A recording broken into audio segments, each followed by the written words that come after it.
Maintenant, la parole est au maire de Grabel, René Revol.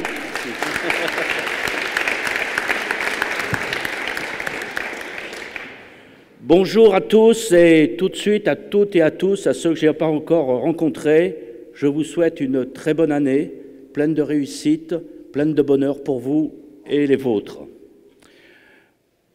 Vous êtes venus nombreux et vous le saviez tous, nous sommes dans une situation préélectorale et on ne peut pas vous dire grand-chose.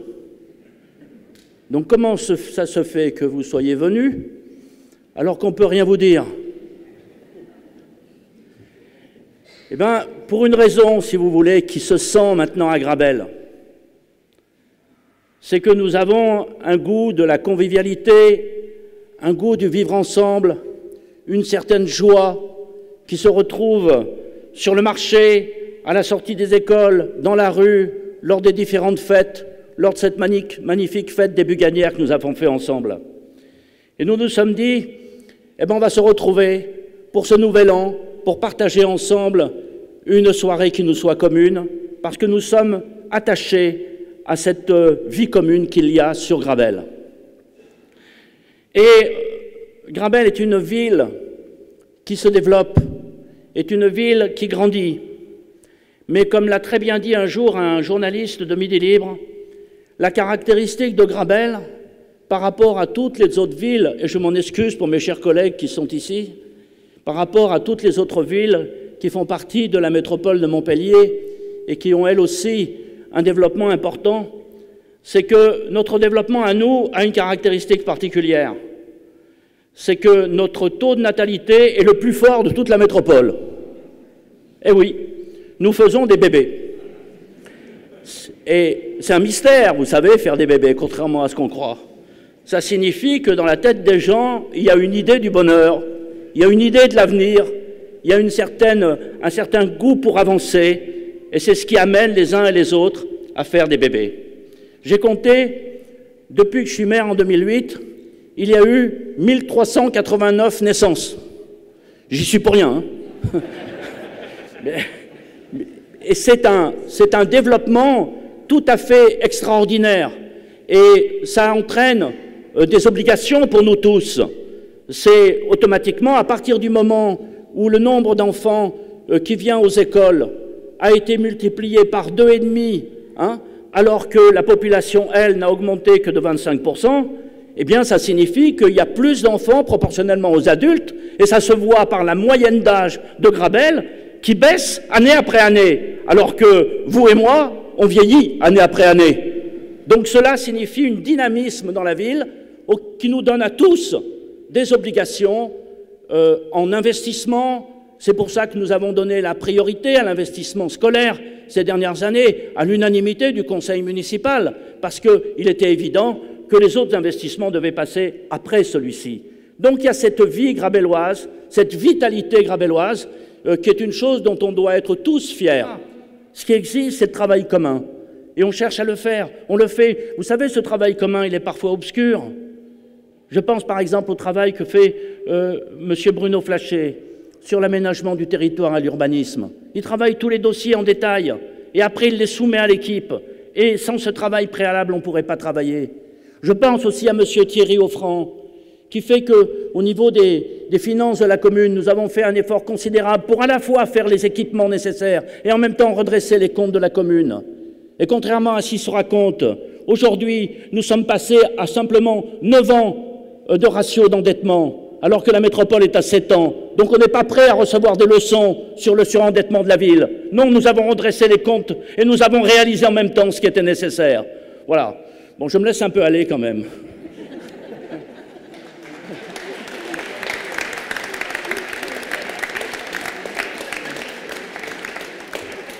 Voilà, et naturellement, je ne vous parle pas de tous les autres secteurs, je ne peux pas, parce que notre secteur prioritaire, et c'est un accord entre nous tous, y compris avec l'opposition, notre secteur prioritaire, c'est l'enfance et la jeunesse. Comme je l'ai dit tout à l'heure, à cause de cet impératif qui est lié au développement de Grabel et à son rajeunissement. Et nous sommes très fiers cette année d'avoir pu réaliser cette école Pierre Soulages et de faire que désormais Grabel est équipé en termes scolaires pour les 10 ans qui viennent et toutes les équipes qui vont se succéder profiteront de cet investissement. Et je voudrais terminer en essayant de répondre à une question. Qu'est-ce qui unifie une équipe? Qu'est-ce qui soude une équipe? C'est une volonté de faire et une vision de l'avenir, bien sûr. Sans volonté et sans vision, il n'y a pas d'équipe. Et une volonté, une vision qui n'a pas d'équipe est inefficace. Mais on s'est interrogé, car nous tous, notre équipe, nous terminons cette mandature alors que nous venons d'horizons différents, d'histoires différentes, d'histoires personnelles et politiques différentes. Nous avons formé une seule équipe, auquel j'ajoute bien sûr Claire Gondran, qui est dans la salle, qui a été conseillère municipale pendant la moitié du mandat et qui, pour des raisons professionnelles, a laissé sa place à Katie Kretz, mais qui assiste très souvent à nos réunions. Donc une équipe qui n'a eu aucune rupture politique, aucune défection. Et on s'est posé la question, pourquoi? D'abord, pour un point qu'a abordé Christine Galland tout à l'heure, dans le L de Grabel, elle a dit libre. Chacun est libre. C'est fini les disciplines. C'est fini. La seule vraie discipline, c'est celle de la conscience. Et lorsque notre conscience est commune, l'action commune est inébranlable. Donc, nous sommes libres. Et nous avions une feuille de route. Et à chaque fois qu'on avait un débat, on se reportait à cette feuille de route pour savoir si c'était conforme. D'accord, un programme, un projet, on est dessus, on travaille dessus pendant 6 ans, dans la collaboration avec tous et avec les habitants, avec l'opposition, avec les citoyens, avec les organisations constituées, associations, etc. Ça, c'est une première raison. Mais ce n'est pas tout. Il y a une raison dont on parle moins, c'est qu'en fait, nous partageons une philosophie commune, malgré nos différences, nos origines différentes. Ça a l'air d'une banalité, mais cette philosophie commune, c'est d'abord ce qu'on pourrait appeler l'humanisme. Oui, l'humanisme. Que l'humain passe avant tout. Et on appuie sur ce point, l'humain passe avant tout. Ça passe avant le fric. Ça passe avant la compétition de l'un sur l'autre. Toute personne humaine qui est sur Grabel, quelle que soit sa condition, nous devons être avec lui pour l'aider à vivre. Donc l'humanisme, c'est ce point commun. Vous avez des références philosophiques, religieuses différentes. Moi-même, je suis plutôt libre-penseur et athée. D'autres autour de moi n'ont pas cette philosophie. Mais l'humanisme prend ses racines aussi dans la chrétienté. Oui, pourquoi ne pas le dire quand dans l'Épître aux Corinthiens, Paul écrit « Nous sommes ni hommes ni femmes, ni grecs ni juifs, ni maîtres ni esclaves. Nous sommes tous frères en humanité. » C'est un message humaniste. Lorsque, dans l'histoire, dans la philosophie arabo-musulmane, on s'intéresse à l'homme, comment nous avons redécouvert Aristote? C'est Averroès, c'est la culture arabe qui nous a fait découvrir Aristote. Et lorsque Aristote a été traduit au XIVe siècle et au XVe siècle, et qu'il a expliqué que la cité était le lieu où devaient se rassembler les hommes pour l'intérêt commun des hommes, cette traduction d'Aristote et son interprétation par Erasme, par Pic de la Mirandole, c'était l'idée de faire un humanisme civique, un humanisme qui nous était commun. Et si vous allez chercher dans les traditions hindouistes, confucianistes, taoïstes, vous trouverez cette racine humaniste. Donc, inutile pour les religions de se faire la guerre.